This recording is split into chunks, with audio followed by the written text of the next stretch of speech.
6 մեքենայի այրվել Ծարավաղբյուր փողոցի նորակառույց շենքերից մեկի ավտոկայանատեղիում։ Գիշերը 4:35-ին բռնկված հրդեհի պատճառով 4-ն ամբողջությամբ, 2-ը մասնակի։ Հրդեհն ըստ բնակիչների էլեկտրական մեքենայի լիցքավորիչից է բռնկվել։ Էլեկտրական մեքենայի լիցքավորիչը այրվել պատի վրա, հետո արդեն մեքենան է վառվել ու հետո արդեն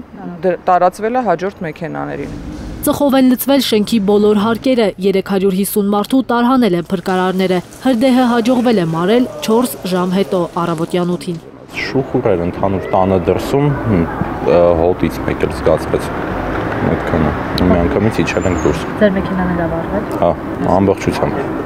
Ժամը 5-ի կողմերն էր, դուռը ծեծեցին, ասեցին, որ ազատում ենք բնակարանները, քանի որ անմիջապես հենց մեր շենքի, մեր մուտքի տակ էր կատարվում այն ինչ որ կատարվում էր։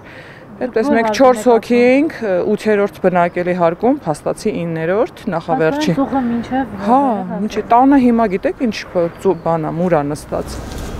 Բնակիչների խոսքով հրդեհն այսպիսի աղետալի վնասներ չէր հասցնի, եթե նորակառույց շենքում պահպանվեին օրենքով սահմանված հակահրդեհային կանոնները։ Որոշ մարդիկ էլ կարծում են, որ հակահրդեհային կանոնները գործել են, բայց թերի։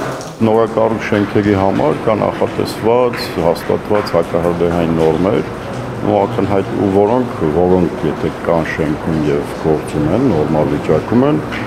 նման դեպքեր ուղղակի պետք է բացառվեն, այսինքն եթե այդ համակարգերը լինեն նորմալ գործեն, ապա նման դեպքը ուղղակի կբացառվեք, եթե նույնիսկ փոքրիկ ինչ-որ առաջինից ծխից պետք է համակարգը գործեր, ազգանշաններ, հրդեհամարման աշխատանքներ եւ այլն։ Ակնհայտ է, որ դեռ խնդիր կա այստեղ։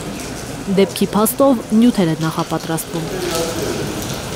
Զարուհի Սահակյան, Միլենա Պողոսյան եւ Արմեն Ապրեսյան, Հայլուր։